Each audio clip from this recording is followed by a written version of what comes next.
You know, I told myself at first, I said, leave it alone. Don't even talk about this topic. Don't even jump in. This conversation is just so overdone at this point. It's so watered down.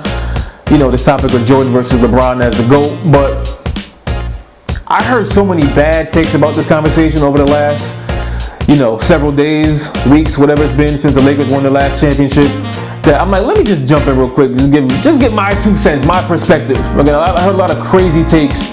But anytime anything significant happens in LeBron's career, this conversation obviously it resurfaces, and like it's weird, like just sitting back and looking at some of the observations. I feel like a lot of the opinions on this topic, or I should say, there's some opinions on the topic, like coming from people who aren't even old enough to have ever seen Jordan play, and I just think that's strange, right? I'm not alone in this, right? That's weird to have such a passionate stance on somebody you've never seen play. Okay, maybe you saw the Last Dance documentary, right? You saw those 5 episodes a few months ago.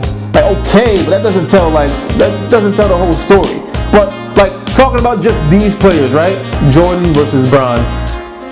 Jordan did things better than Bron does, and Bron does things better than Jordan did. And we can all agree on that, I think, right? We can agree that LeBron's a better rebounder and passer, and Jordan, obviously, he's got like that, that killer instinct to rip your head off and be the more dominant scorer of the two. Like me, I saw both of these guys in their prime, seeing LeBron in his prime now, obviously. Like, for me, it boils down to this. Like, if I need one shot in one game, I'm going with Jordan. But if I need one player for an entire game, I'm going with Bron. And that's like a very specific thing to splice. And that's tough because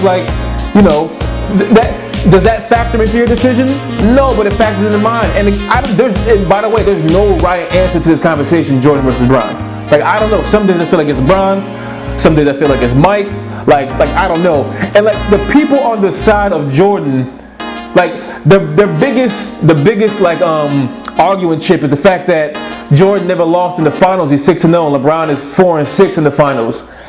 Like, that's true, but we are punishing LeBron for overachieving because some of those teams that he brought to the finals, they had no business even being out of the first round. Some of them didn't have any business being in the playoffs. Like that Cleveland team, his first run in Cleveland that he brought to the finals, they got swept by the Spurs.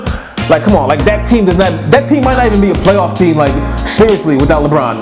With LeBron, they go to the Eastern Conference champions. So we're punishing him for overachieving. Whereas Jordan he never dragged teams to the finals that otherwise wouldn't have been there without him. They wouldn't the disparity in teams between removing Jordan from a team, removing Bron from that Cleveland team I'm talking about.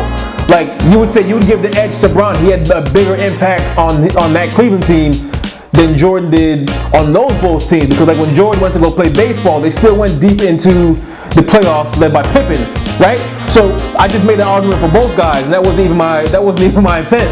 But going back to Bron's finals record, 4-6. Yeah, he lost 6, but he lost as many as Jordan has been to. And by the time it's all said and done, I feel like Bron has at least 2 more finals appearances in him, I think, with the Lakers before it's all said and done. By the time it's all said and done, Bron may have gone to as many finals as seasons Jordan has played.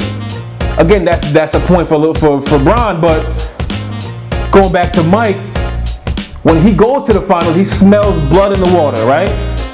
He knows that this is it, I'm not gonna lose. So again, there's no right or wrong answer. There's arguments for both guys.